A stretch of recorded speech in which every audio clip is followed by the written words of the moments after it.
Başlayaq. Deməli, bugünkü dərsimiz olacaq zərflik. Zərflik.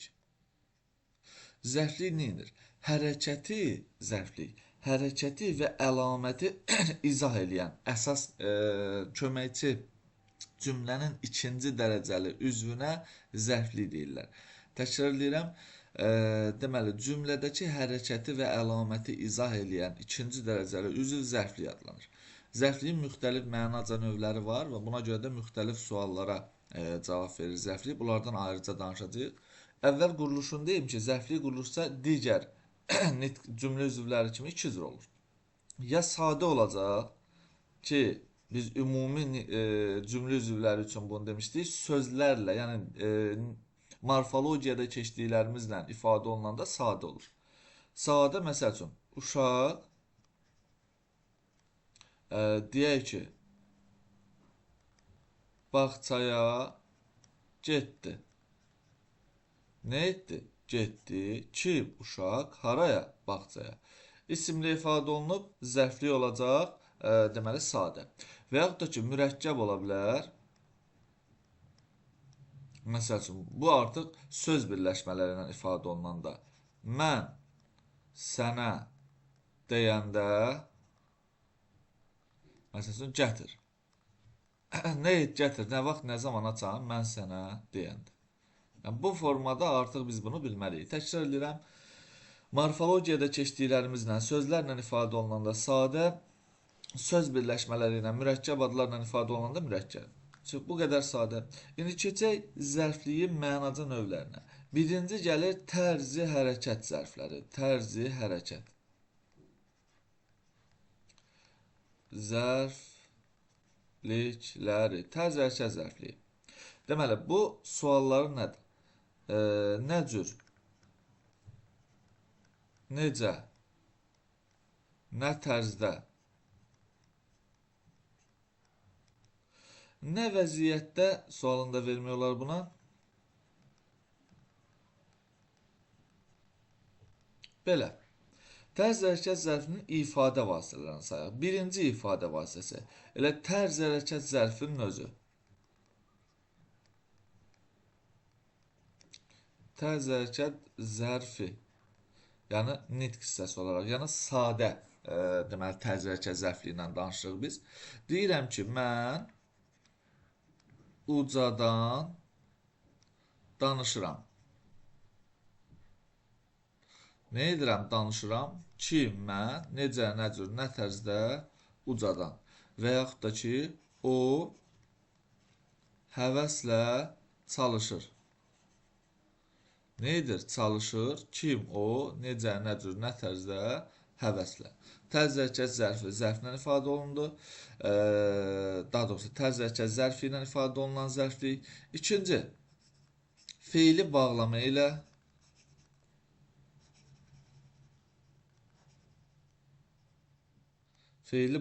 ilə ifadə olunur. Məsəl üçün, deyək ki, rahib yazıb getdi. Nə etdi? Getdi. Kim? Rahib necə, nə cür, nə tərzdə yazıb. Və yaxud da ki, deyək ki, oxumadan gəlmə. Nə etmə, gəlmə. Necə, nə cür, nə tərzdə oxumadan. Bu oldu feili bağlama. Elə bunun bir forması da var. Feili bağlama tərkibi. Bununla da ifadə oluna bilər. Deməli, yazaq. C. Feili bağlama tərkibi.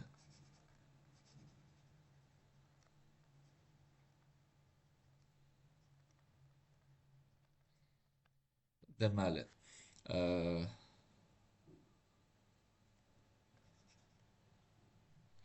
mənə onun yerini demədən getməyəcəksən. Nə etməyəcəksən? Getməyəcəksən. Necə, nə cür, nə tərzdə mənə onun yerini demədən. Və yaxud da ki, deyirik ki, işlərini tam yekunlaşdıraraq,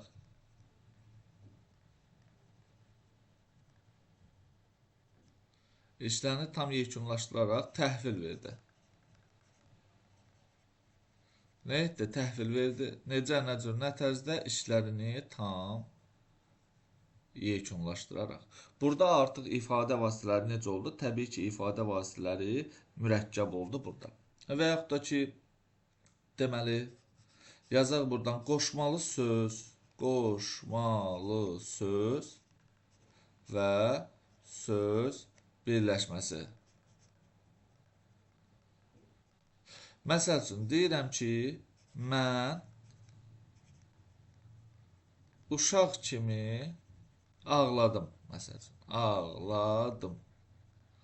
Nə etdim? Ağladım. Kim? Mən. Necə, nə cür, nə tərzdə? Uşaq kimi. Bir də deyirəm ki, onun atası kimi hazırlaşdı. Hazırlaşdı. Nə etdi? Hazırlaşdı. Necə, nə cür, nə tərzdə? Onun atası kimi. Burada görürsünüz, artıq söz birləşməsindən ifadə olundu. Ona görə deyirik ki, qoşmalı söz və qoşmalı söz birləşməsi ilə. Yəni, qoşmalı söz birləşmələrdə bunu formalaşdıra bilir. Deməli, sonra deyə bilərik, feili sifətlə ifadə oluna bilər.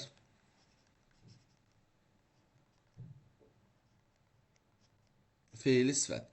Deməli, bunu belə deyə bilərik. Fikirləşək. Aha, deməli, onu feili sifət və feili sifət tərkibi. Döyüşən gördüm deyərəm. Döyüşən gördüm. Gördüm feili ilə işlənəndə. Nə etdim? Gördüm. Necə, nə cür, nə tərzdə? Döyüşən. Bu formada bir şey verə bilərik. Və yaxud da ki, deyək görək.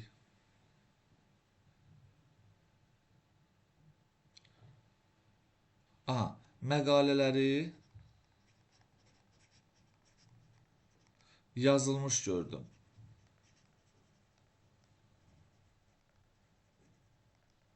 Nə etdim? Gördüm. Nəyi, məqalələri, necə, nə cür, nə tərzdə yazılmış. Fikir verirsiniz, təkrar edirəm, nəzərdə saxlayın ki, feili sifət ən çox da anəm və mış şəkilçisi.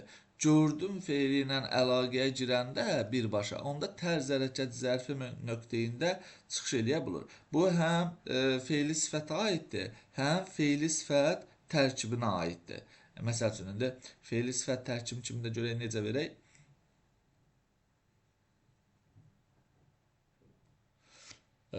Deməli, müharibədə döyüşən gördüm desək. Hə, deməli, bunu yaza bilərik. Feili sifət tərkibi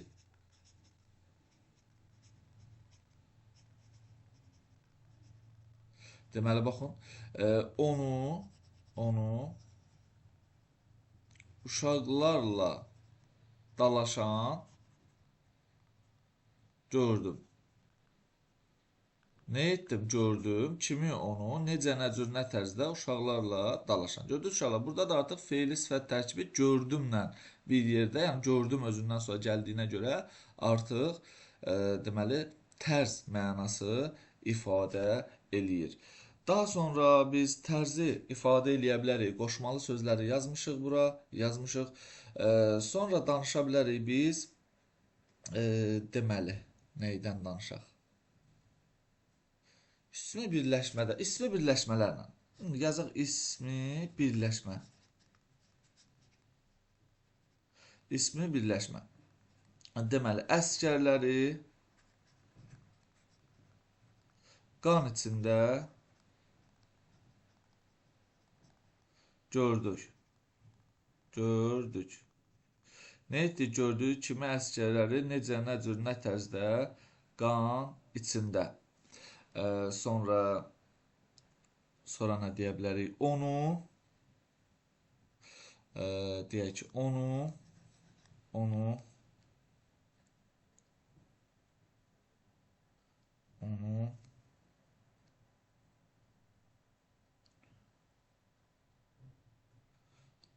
dərslərini necə verək bunu?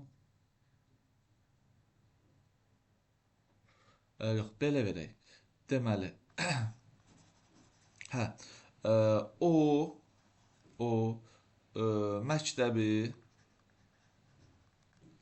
gözəl qiymətlərlə bitirdi. Nə etdi, bitirdi? Necə, nə cür, nə tərzdə gözəl qiymətlərlə. Bu belə. Sonra əlavə olaraq biz bunu silək, hələ tərz hərəkət zərfindən bir iki şey də deyək. Deməli, nəzərinizdə saxlayın ki, tərz hərəkət zərfləri, zərfliyi daha doğrusu, əgər ikinci tərəf halda, vəziyyətdə, tərzdə, şəkildə bu sözlərlə ifadə olunubsa, o zaman bir yerdə götürəcəyik söz birləşməsi formasında və deməli tərz hərəkət zərfi kimi verəcəyik. Məsəl üçün, deyək ki, bu tərzdə danışma. Nə etmə, danışma, necə, nə cür, nə tərzdə? Bu tərzdə. Pis halda gəldi. Nə etdi, gəldi, necə, nə cür, nə tərzdə? Pis halda. Bu formada. Bu olsun uşaqlar bizim tərz hərəkət zərfi haqqında bilməli olduqlarımız. Bir dənə də onu nəzərinizdə saxlayın ki, əgər tərz hərəkət zərfi əlamətin əvvəlində işlənibsə, onu yenə də zərf kimi götürəcəksiniz. Məsəl üçün, primitiv bir şey deyirəm uşaqlar, çox sözünə toxunmursunuz. Çox gözəl deyəndə siz artıq bunu bilməlisiniz ki, çox burada ədatdır, düz deyilmi? Amma az gözəl deyəndə, gözəl, az gözəl, məsəl üçün deyirəm ki, paltardır, paltardır. Nədir paltardır, necə paltardır, gözəl paltardır, nə qədər gözəl, az gözəl. Yaxşı, daha doğrusu necədir bu təyindir. Təyindən əvvəl az gəlibsə, bu zərfin özüdür. Əlaməti izah eləmiş olur burada. Yadınızda qalsın. Yəni, bu formada bir şey versək biz, məsəl üçün, tutaq ki, deyək ki,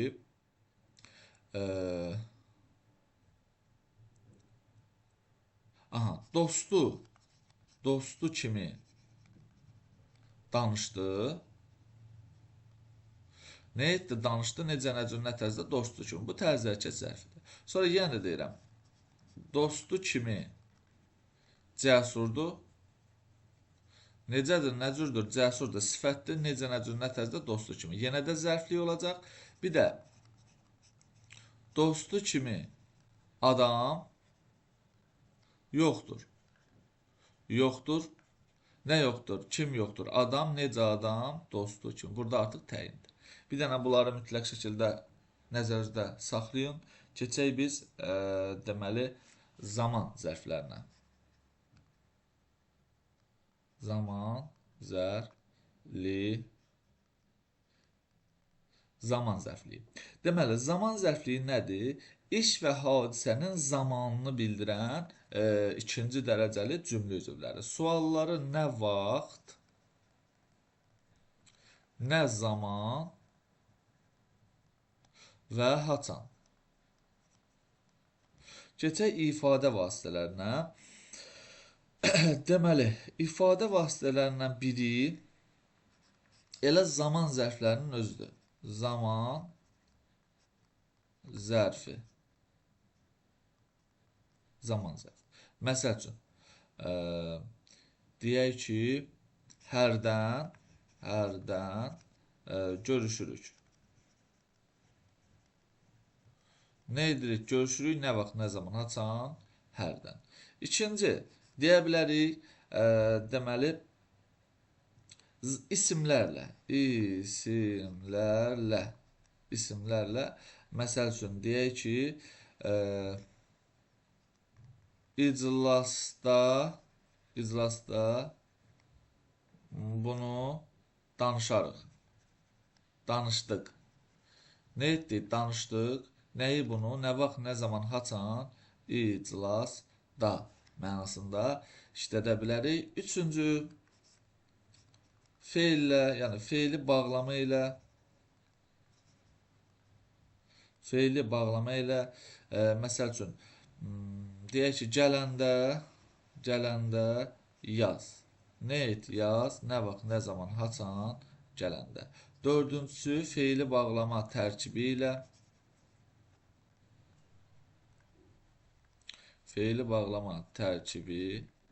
məsəl üçün, yazdıqlarımı oxuyanda və yaxud da ki, oxuyarkən diqqətli ol. Nə et, diqqətli ol, nə vaxt, nə zaman açan, yazdıqlarımı oxuyarkən. Beşinci, bunu verə bilərik biz qoşmalı söz və söz birləşməsi formasında verə bilərik. Məsəl üçün, burada feili sifəti də ortaya ata bilərik. Uşaqlar, baxın, yazan kimi de. Nə etdi, nə vaxt, nə zaman, haçan, yazan kimi. Və yaxud da ki, işlərini yekunlaşdıran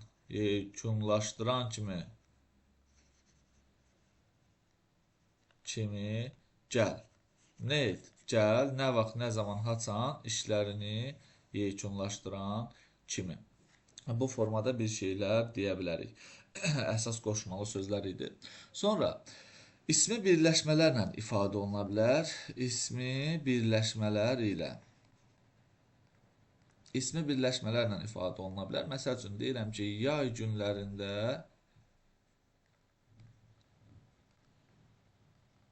dincəlirik.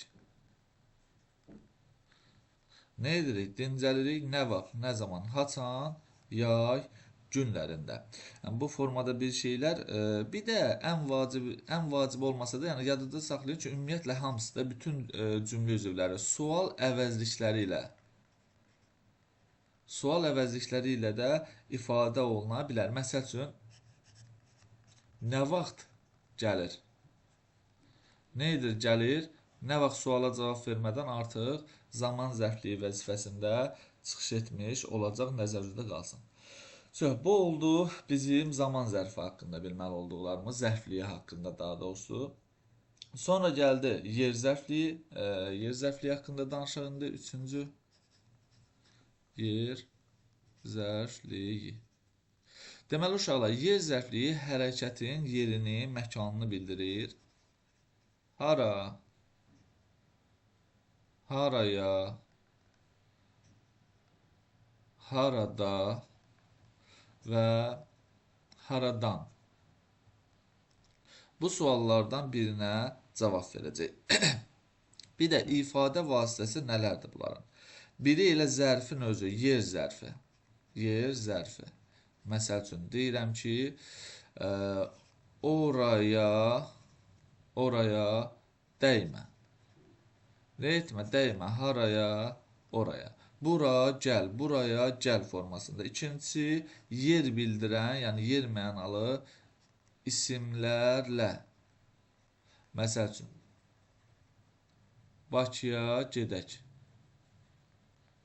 Nə edək, gedək, haraya, Bakıya. Daha sonra ismi birləşmələrlə Məsəl üçün, deyirəm ki, o tərəflərdə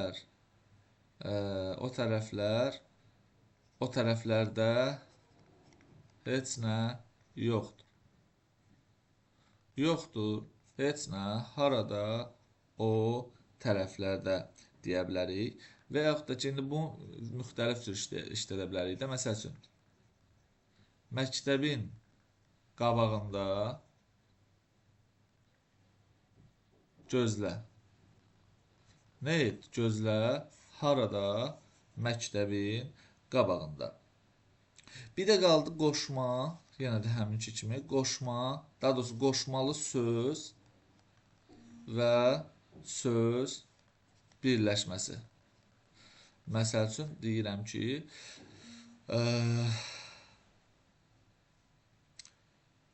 deyək ki, uzun cığır ilə irəliləyirik. Nə edirik? İrəliləyirik. Hara ilə? Uzun cığır ilə. Və yaxud da ki, məktəbədək qaçdıq.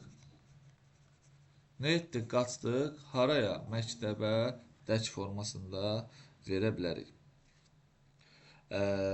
Başqa burada heç bir şey yoxdur. Bir dənə nəzərdə saxlayın ki, yadınızdadır da yəqin ki, bu sizə ora, bura, yuxarı, aşağı, irəli, geri sözlərini demişdim ki, hara sualına cavab verəndə, haraya sualına cavab verməyəndə mübtədə olur.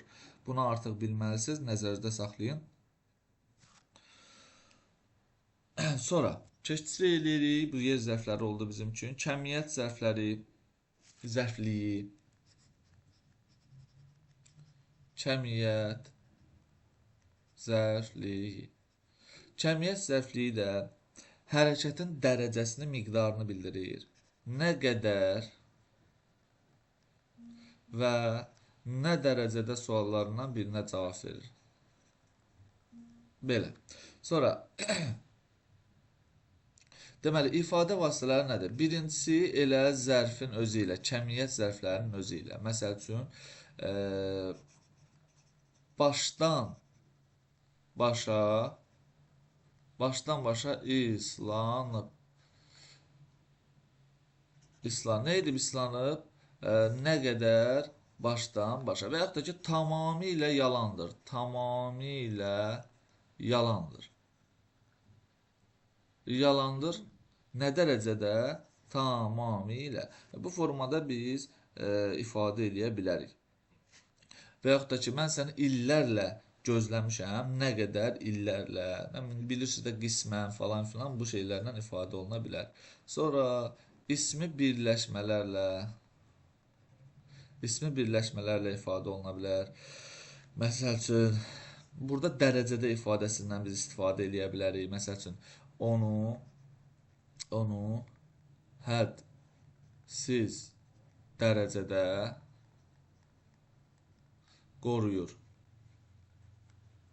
Nə edir? Qoruyur kimi? Onu nə qədər hədsiz dərəcədə.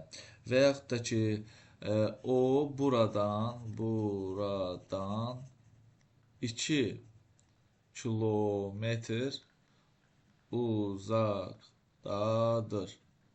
Uzaqdadır. Nə qədər? 2 kilometr və s. və ilaxır. Üçüncü, feili bağlama ilə.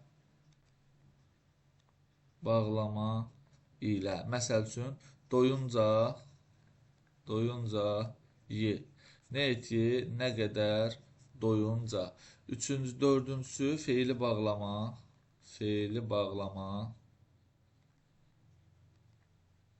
tərkibi.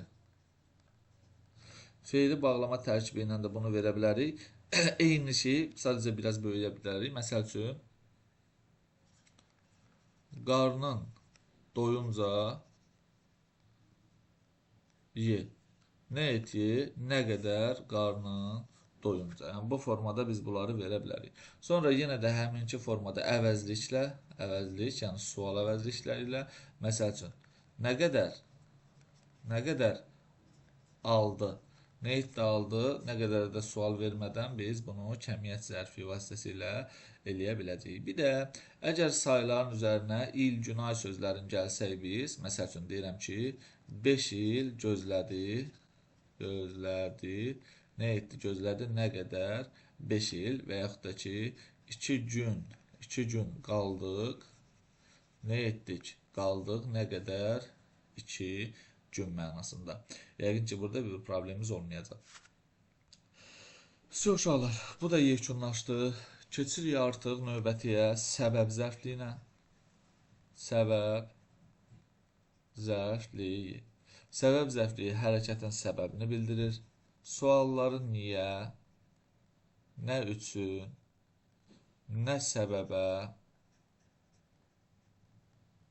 və nədən ötürü. Belə. Deməli, biz bunu ümumi necə təsnif eləyə bilərik?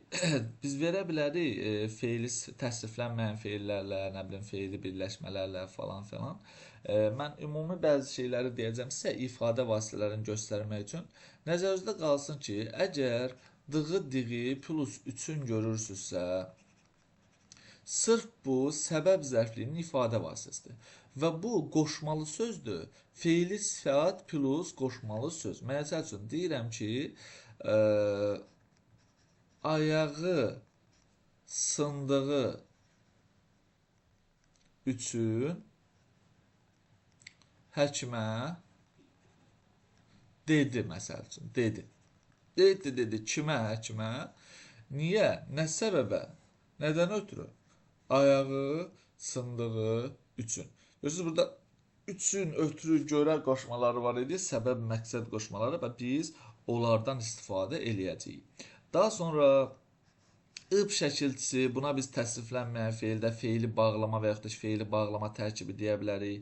Burada dığı üçündən əvəz oluna biləndə, məsəl üçün deyirəm ki, ayıdan qorxduğu deməyək də, ayıdan qorxub qaçdı. Nə etdi? Qaçdı. Niyə? Nə səbəbə? Ayıdan qorxub və yaxud da ki, qorxaraq, qorxduğu üçün. Yəni, bu formada bir şey deyərik də. Yəni, bunu biz ayrıca da yaza bilərik. Qorxub qaçdı da deyə bilərik. Sonra uşaqlar, maq plus dan şəkilçisi vasitəsilə bunu ifadə edə bilərik biz. Məsəl üçün, deyirəm ki, oxumaqdan, paltar yumaqdan, oxumaqdan gözləri qızarıb. Nə edib qızarıb? Nə gözləri? Niyə? Oxumaqdan. Və yaxud da ki, paltar yumaqdan deyə bilərik. Sifət üstə gəlinsin dan. Bunu da nəzərdə saxlayın. Məsəl üçün, soyuqdan əlləri göyərib. Nə edib göyərib? Nə əlləri? Niyə? Nə səbəbə? Soyuqdan. İndi əsasən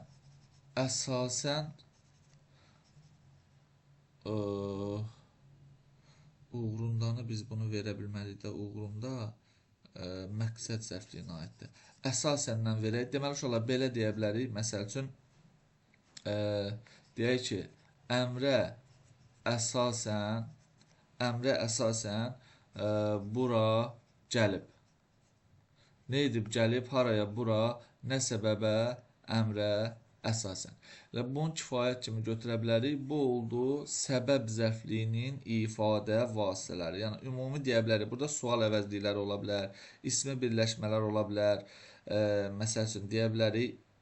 Deyək ki, atasının sözlərindən qəlbi paralandı. Şimdi burada niyə, nəyə görə, nə səbəbə atasının sözlərindən. Yəni, bu kifayət eləyər bizə, bu səbəb zərfliyini bizim üçün ifadə eləsin. Sonra məqsəd zərfliyi haqqında danışaq, sonuncuda artıq bu. Məqsəd zərfliyi. Yenə də bunu ümumi yazmayacam, göstərəcəm ki, daha rahat olsun sizə. Sualları eynidir demək olar. Niyə? Nədən? Ötürü və nə məqsədlə. Əsas məsələ budur. Məqsəd zərfliyində maqmək üstə gəlinsin üçün əsas rol oynayır. Məsəl üçün, oxumaq üçün gəlib. Nə edib gəlib? Niyə, nə məqsədlə? Oxumaq üçün. Və yaxud da ki, burada maqmək plus Aə şəkilçisində götürə bilərik. Məsəl üçün, yazmağa gəlib. Nə edib? Gəlib. Niyə, nə məqsədlə, nə üçün? Yazmağa. Və yaxud da ki, səni danlamağa gəlib. Niyə, nə üçün, nə məqsədlə?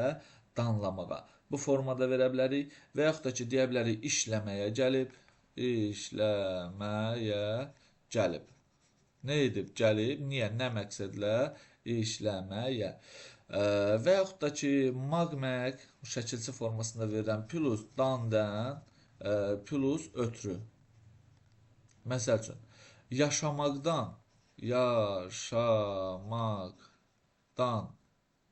ötürü yaşamaqdan ötürü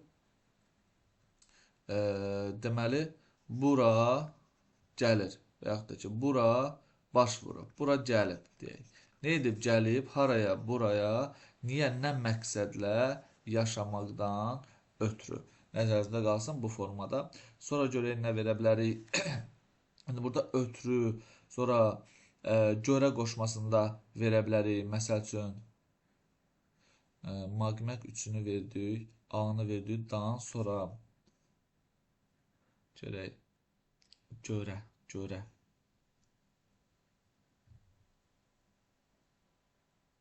Aha, deməli, maqmək üstə gəlinsin, AE, üstə gəlinsin, görə formasında bunu biz verə bilərik. Məsəl üçün, pul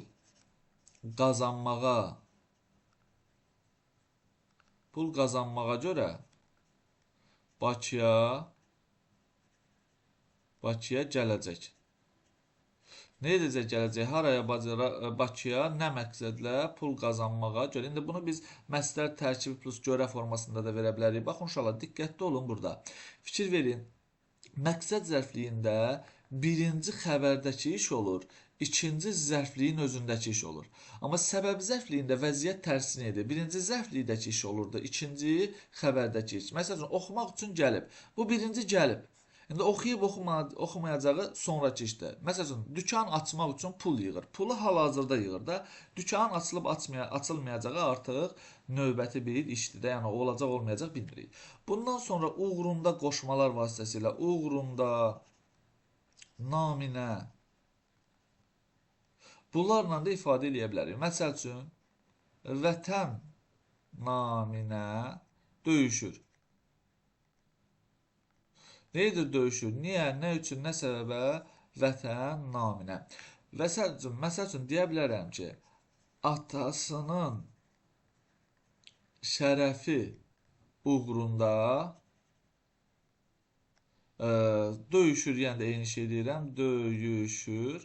Nə edir döyüşür? Nə məqsədlə? Atasının şərəfi uğrunda. Fikir verin, burada artıq ismi birləşmə plus qoşma ilə ifadə olundu. Yəni bunları da mütləq şəkildə bilməlisin. Bu sözlərdə uğrunda, naminə, nə bilim, deyək, niyyət, bəhanə bu sözləri ilə işlənəcək. Bu da oldu bizim məqsəd zərfliyi haqqında bilməli olduqlarımız. Yəni bu oldu bizim ümumiyyətlə zərfliklər haqqında bilməli olduqlarımız.